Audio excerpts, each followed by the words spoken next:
Nama saya Faik Ramadhani. Pada kesempatan kali ini kita akan sedikit menjelaskan tentang konfigurasi routing dinamik. Nah, mau tahu konfigurasi seperti apa? Sebentar dulu. Jangan lupa pencet tombol subscribe-nya supaya mendukung channel ini dan kita semangat untuk bikin konten-kontennya. Selanjutnya, kita simak video berikut ini. Hai. Oke, sebelum itu kita buat identity-nya dulu ya guys. Identity itu adalah nama untuk config-nya. Nah, di sini kita kasih nama Wilan ya, kita kasih nama Wilan. Lanjut, kalau sudah di itu apal all oke. Lanjut kita buat IP address-nya. Nah, di sini kita sudah membuat IP address-nya. Saya akan memperlihatkan saja config-nya seperti apa ya. Oke. Nah, ini config-nya. Nah, ini guys konfigurasinya tadi tuh. Lanjut kita ke DHCP client.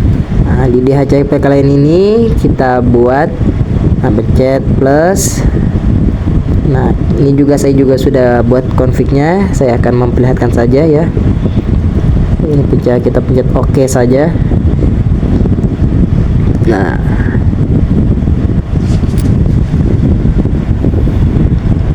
lanjut habis ke DHCP client kita ke DNS ya. Ya, DNS-nya ini langsung otomatis ya guys. DNS-nya langsung otomatis keluar. Habis itu kita pencet apple dan oke saja.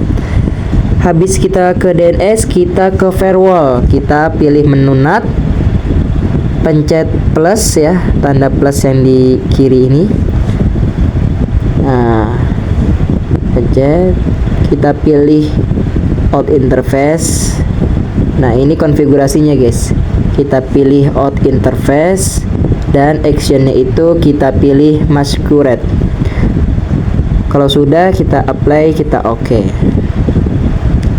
Lanjut kita ke routes. Nah, routesnya sama kayak DNS. Ini dia langsung muncul, otomatis muncul.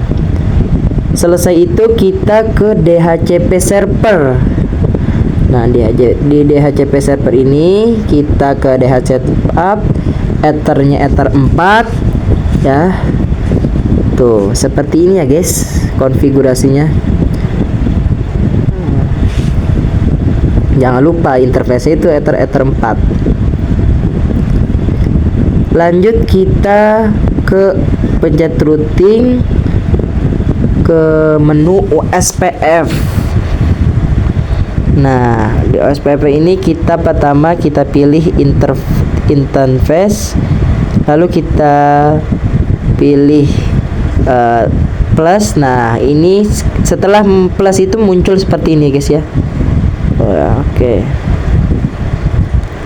Lalu habis itu langsung ya guys. Nah, seperti ini. Jangan lupa name-nya diganti dengan backbone. Ya, name-nya itu backbone.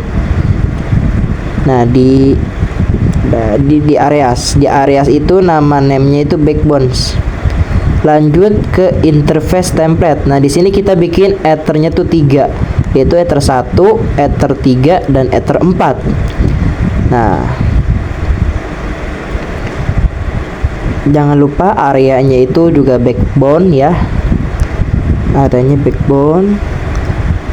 Nah, untuk di networknya di ether 1 samakan dengan IP address listnya. Nah, harus sama ya guys. Itunya inter networknya.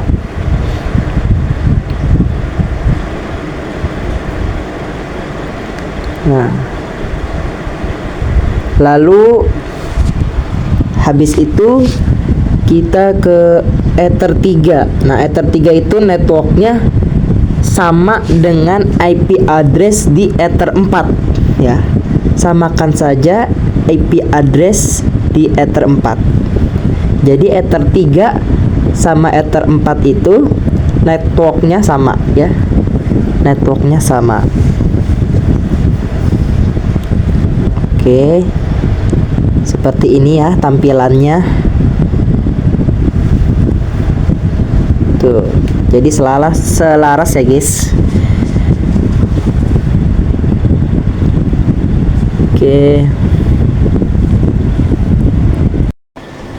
Nah, setelah melakukan konfigurasi WLAN, kita akan melanjutkan ke konfigurasi selanjutnya, yaitu konfigurasi LAN.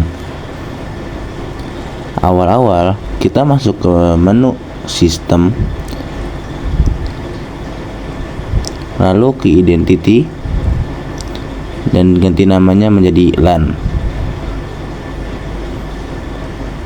Jika sudah, apply, oke. Setelah mengganti nama, kita masuk ke menu IP address dan kalian bikin IP-nya seperti ini. Setelah membuat IP, kita langsung ke menu IP, klik DHCP client. Nah, perbedaannya itu di sini, guys. Jika pada konfigurasi sebelumnya yaitu add default rootnya no, maka di konfigurasi ini add default rootnya itu yes. Lanjut, apply, oke. Nah, selanjutnya kita masuk ke menu DNS. Sama seperti konfigurasi sebelumnya, karena di DNS ini terisi secara otomatis. Selanjutnya kita masuk ke menu firewall. Kita tekan NAT, klik plus, sama seperti konfigurasi sebelumnya ya guys ya, sama persis. Lalu apply, oke. Kita lanjut ke menu root, sama seperti konfigurasi sebelumnya. Di root ini juga terisi secara otomatis. Setelah kita masuk ke menu root, lanjut kita masuk ke DHCP server. Di DHCP server ini kalian langsung saja klik DHCP setup, karena kami sudah membuatnya, jadi kami hanya perlu menggantinya menjadi Ether 4. Nanti kalian tinggal hanya langsung aja ke Ether 4. Lanjut, apply, oke. Nah, kenapa kita gantinya menjadi Ether 4? Karena di Ether 3 sebelumnya itu tidak dapat mengakses internet dari WLAN ke LAN, dan juga dapat menyebabkan masalah pada routing dinamis tersebut. Setelah itu langsung saja kita masuk ke menu OSPF. Nah, dalam menu OSPF ini konfigurasinya itu sama persis seperti konfigurasi sebelumnya, yaitu konfigurasi OSPF di WLAN.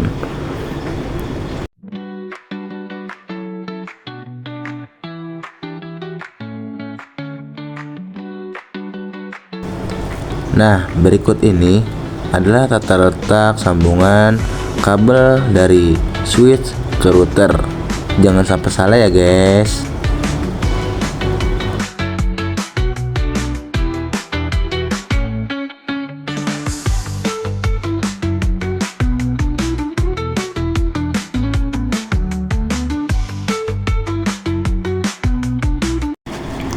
Nah, ini langkah terakhirnya ya guys.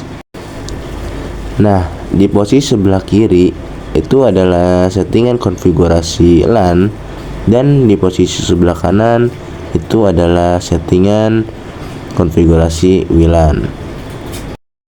Jadi kalau bisa layarnya dibelah dua ya guys, seperti ini. Jadi kita tidak usah ribet-ribet lagi. Oke, kita lanjut pada settingan konfigurasi LAN. Kita buka IP, lalu ke root, dan settingan konfigurasi WLAN IP, lalu ke root juga. Dan di sini kita melihat beberapa perbedaan. Nah, kenapa ada perbedaan antara kiri dan kanan? karena yang kiri ini adalah LAN yang berperan sebagai penyalur dan yang sebelah kanan adalah WLAN yang berperan sebagai penerima. Maka dari itu, di konfigurasi LAN ini terdapat tampilan DO, sedangkan di tampilan konfigurasi WLAN tidak terdapat tampilan DO. Kenapa di konfigurasi WLAN pada DHCP server itu berubah interface-nya menjadi Ether 2 supaya memunculkan DO yang berfungsi sebagai penyalur pada konfigurasi LAN ke konfigurasi WLAN. Di sini saya akan menjelaskan sedikit tentang DO. Apa sih DO itu? DO itu atau yang dimaksud dengan delivery order. Jadi DO ini adalah yang mengirim data ke WLAN, dan juga ada DAO ataupun yang berarti Dynamic Active OSPF. Jadi dia yang menerima data dari LAN.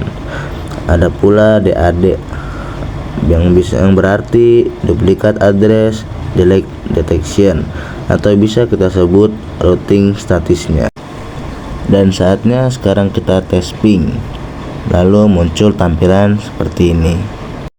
Jika tampilan Anda seperti ini, maka konfigurasi Anda sudah berhasil. Lakukan yang sama tes ping ini pada dua konfigurasi kedua tersebut. Dan alhamdulillah di sini tes ping kita sudah berhasil, yang berarti konfigurasi kita sudah benar.